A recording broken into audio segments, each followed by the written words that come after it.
முதல எழுத்தெல்லாம் ஆதிபகவன் முதற்றே உலகு. நடந்து கொண்டிருக்கிற விஸ்வாவசு வருஷத்தில் ஐப்பசி மாதத்தில், அதுக்கு இன்னொரு பேர் துலா மாதத்தில்,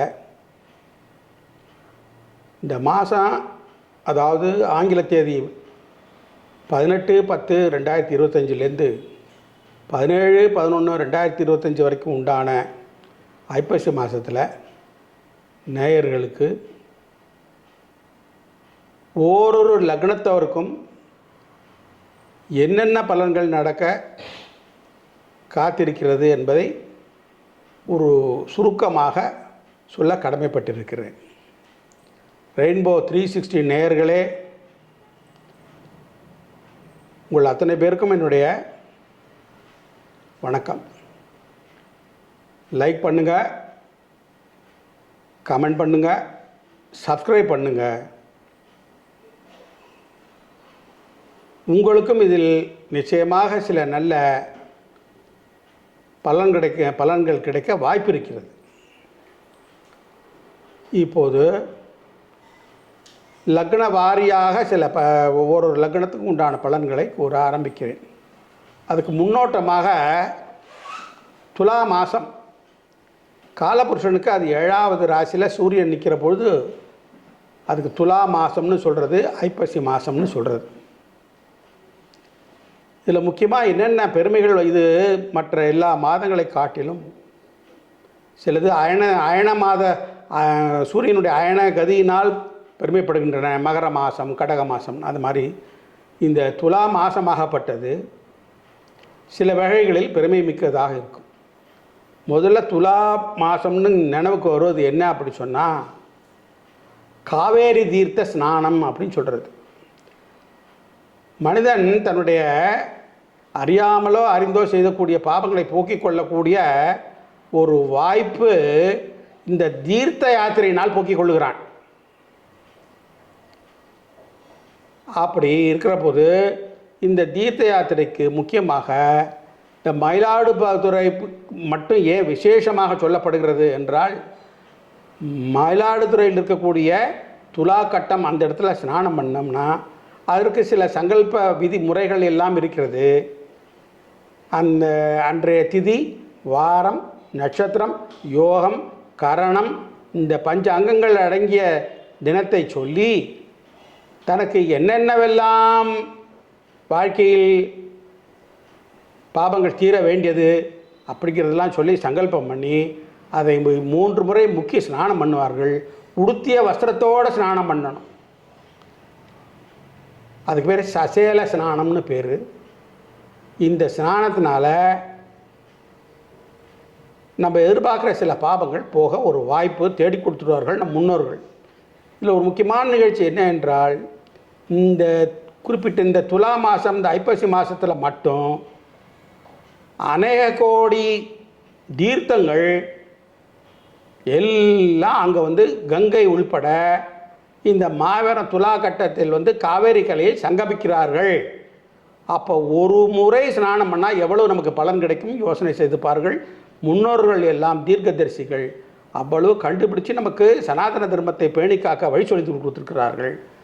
அதனால் முடிந்தால் நீங்களும் அங்கே பயணித்து துலா ஸ்நானத்தை நிறைவேற்றுவீர். இதில் இன்னொரு ஒரு வாய்ப்பும் கொடுத்துருக்கு. இந்த 30 நாளில் இன்னும் ஒரு வாய்ப்பு கடைசியில் கொடுத்துருக்கு.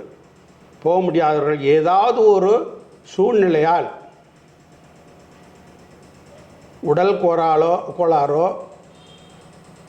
அல்லது வேறு எந்த சூழ்நிலை போகாத முடியவர்கள் ஐப்பசி மாதத்தில் கடைசி நாள் அன்று, அதுக்கு பேர் முடவன் முழுக்கு அப்படின்னு சொல்கிறது வழக்கம். அன்றைக்காவது போய் குறைந்தபட்சம் படியில் உட்காந்து அந்த ஜலத்தை எடுத்து புரோட்சணம் பண்ணிட்டாவது வாங்க. அது சில பேருக்கு சில மந்திரங்கள் தெரியும், சில பேருக்கு அந்த சாதாரணமாகவே அங்கு அன்றைய தினம், கிழமை, வாரம், நட்சத்திரம், யோகம், கரணம், இந்த ஆண்டினுடைய பெயர், இதை மட்டும் மனதில் நினைத்து கொண்டு சூரியனை பார்த்து முக்கிய ஸ்நானம் செய்தால் நிச்சயமாக பலன் உண்டு.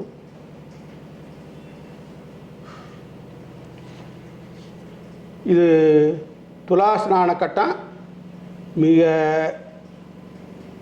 ஒரு சுலபமான முறையில் சிம்பிளாக இப்படி பண்ணலாம். இது அதிகம் இதை பற்றி விழாவாரியாக தெரிஞ்சுன்னா துலா காவேரி புராணம் என்று நூல் இருக்கிறது, படித்து பார்த்து தெரிந்து கொள்ளலாம், அதை தெரிந்தவர்களிடம் கேட்டுக்கொள்ளலாம். இப்பொழுது நம்ம ஓரொரு லக்ன வாரியாக பலன் உரைப்பதற்கு வருவோம். அடங்காத தன்மையும் அடக்க வேண்டும் என்ற சர்வாதிகார போக்கும் கொண்ட சிம்மலக்கண அன்பர்களே, இந்த சிம்மலக்கணம்னு ஒன்று ஞாபகம் வருது. இந்த சூரியன் எப்போதுமே தான் தான் தான் நான் நான் சர்வாதிகார போக்கு. அதனால தான் சூரியன் சத்திரியன். சதா அவனுக்கு அடுத்த நாட்டை பிடிக்கணும், அடுத்தவங்களை ஹிம்சை பண்ணணும், அடுத்தவங்க பேரில் குறை சொல்லணும், இப்படியே சூரியனுடைய புத்தி இருக்கும். அதனால தான் இந்த அமைப்பை சொல்கிறது. அதனால் சிம்ம லக்கணத்தில் மட்டும் எந்த கிரகங்களும் உச்சம் அடைவதில்லை, நீச்சம் அடைவதில்லை. அதனால் சூரியன் ஒரு நல்லதொரு அமைப்பில் இருந்துன்னு சொன்னால் நல்ல ஆளுமை திறன் இருக்கும், மேலாண்மை திறன் இருக்கும். சூரியன் நிர்வாகம், அதே நேரத்தில் அதுக்கு கீழே செவ்வாய் மேனேஜ்மெண்ட். ஏன்னா இந்த சிம்மலக்கணத்துக்கு யோகாரன் செவ்வாய் தான். அதனால் அப்படி சொல்லுவது வழக்கம் ஜோதிட சாஸ்திரத்தில். அந்த அளவிலே சிம்மலக்கண அன்பர்களே, உங்களுக்கு உண்டான ஒரு சில நல்ல கோச்சார பலன்கள் இப்போது உங்களுக்கு வருகிறது. லக்னத்தோன் பலமற்று சஞ்சரிக்கிறது. ஐப்பசி மாதத்தில் சூரியன் நீச்சம் பெறுகிறார். துலா ஐப்பசி மாதத்துக்கு இன்னொரு பேர் துலா மாதம்னு வடமொழியில் சொல்கிறது. அதனால் நீச்ச சேத்திரத்தில் இருக்கிறதுனால சூரியனுக்கு அங்கே பலம் இல்லை.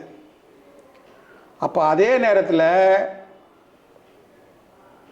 அதற்கு ரோகஸ்தானத்தில் யார் போய் உட்கார்ந்துருக்கா அப்படின்னு சொன்னால், ரோகத்தை வாரி வாரி வழங்கக்கூடிய கிரகம் சனி.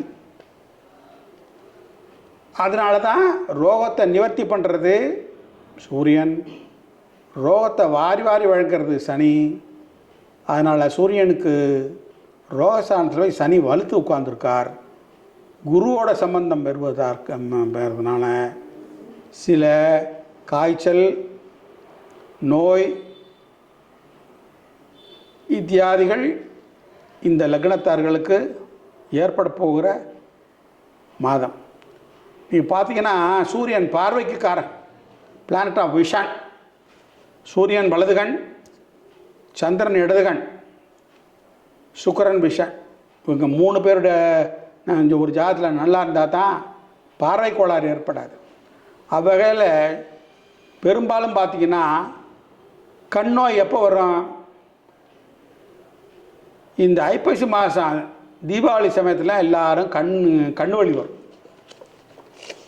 அங்கே விஷன் பலம் இல்லை, சூரியனோட பலம் இல்லை அங்கே. அதனால தான் அப்படி சொல்கிறது. யாரை பாருங்க, கண் வலி, கண்ணை கசக்காதேன்னு சொல்லிகிட்டு இருப்பாங்க. இதுதான் இந்த ஆண்டு இந்த மாதத்தில் அதிகமாக இருக்கலாம் கண் நோய். சூரியனுக்கு ரோகஸ்தானத்தில் சனி சஞ்சாரம் பண்ணுறதுனால. அதனால் அன்பர்களே கொஞ்சம் எச்சரிக்கையாக இருக்கவும், அதற்காக தான் இந்த பாயிண்ட்டை நான் சொல்கிறது. அடுத்தபடியாக சூரியனுக்கு 10ல் குரு இருக்குது. சில பேருக்கு அதிகார பதவி இடமாற்றம் கிடைக்கும், சில பேருக்கு புதுசாக போஸ்டிங் கிடைக்கும். சூரியனுக்கு 10ல் குரு இருக்கு. ஒரு அருமையான அமைப்பு. அது குரு பதவிக்காரன்னு பேர். அதனால் அதிகார வர்க்கத்தை சூரியன் கையில் வச்சுட்டு, அதுக்கு தசம கேந்திரத்தில் குரு வலுத்து அமர்ந்திருக்கிறதுனால கோச்சார ரீதியாக ஒரு அதிகாரம் உள்ள பதவி சிலருக்கு கிடைக்க வாய்ப்பு உண்டு. சில பேருக்கு கணவன் மனைவி கருத்து அதிகமாகி கடைசியில் அதுக்கு பரிகாரமாக குழந்தைகள் மூலமாக அது சரி செய்யப்பட்டு விடும். என்ன காரணம்? அதற்கு உண்டான கிரக கூட்டு கோச்சார் ரீதியாக கோள்கள் சஞ்சாரத்தினால தான்.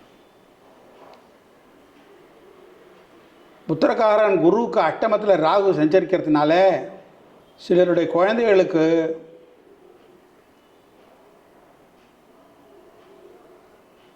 சில துரதிருஷ்டங்கள் ஏற்படலாம், சில வாய்ப்புகள் பறிபோகலாம்.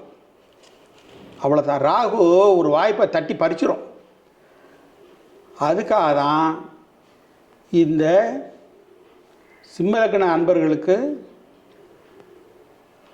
இந்த மாதிரி சில வாய்ப்புகள். களத்திரஸ்தானாதிபதி லக்னாதிபதி ஒன்றுக்கு ஒன்று சஷ்டாட்டமத்தில் இருப்பதால் கணவன் மனைவி கருத்து வேறுபாடு, அதை அவர்களுடைய குழந்தைகளே சரி செய்துவிடும் என்று சொல்லப்பட்டது. சில பேருக்கு மறைபொருள் பாடங்களில் ஆர்வம் ஏற்படும். முன் யோசனையற்ற காதல் விவகாரங்கள், அதனால் இழப்புகள் ஏற்படலாம்.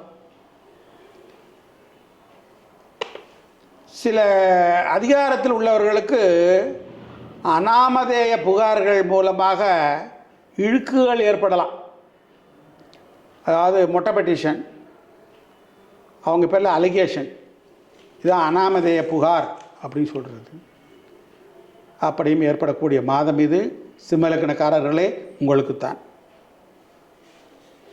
சில பேருக்கு புத்திரஸ்தானாதிபதி நல்ல நிலையில் சஞ்சரிக்காததுனால களத்திரஸ்தானாதிபதி அட்டமத்திலும் லக்னாதிபதி சொல்லக்கூடிய சூரியன் நீட்சி செய்திருக்கிறதுனால சில உடல் உபாதை காரணமாக கருக்கலைப்புகள் கூட ஏற்படலாம். இந்த மாதம் ஒவ்வாமை காரணமாக கருக்கலைப்பு ஏற்படக்கூடிய சில சிம்மலக்கணத்தில் சில பேருக்கு ஏற்படக்கூடிய வாய்ப்பு ஏற்படலாம். இதனுடைய பரிகாரமாக முக்கியமாக இந்த சிம்மலக்கணக்காரர்கள் வரும் ஏகாதசி அன்று மீன்களுக்கு குளத்தில் இருக்கும், கிணற்றில் இருக்கும், ஏரிகளில் இருக்கும் மீன்களுக்கு பொறி வாங்கி போடுவது ஒரு மிக சிறந்த பரிகாரமாக அவர்களுடைய எண்ணங்கள் பூர்த்தியாக துணை செய்யும். சிவ வழிபாடு மேலும் உயர்ந்தது. அகம் பிரம்மாஸ்மி. உத்தரோ பிவிருஸ்து. நன்றி, வணக்கம்.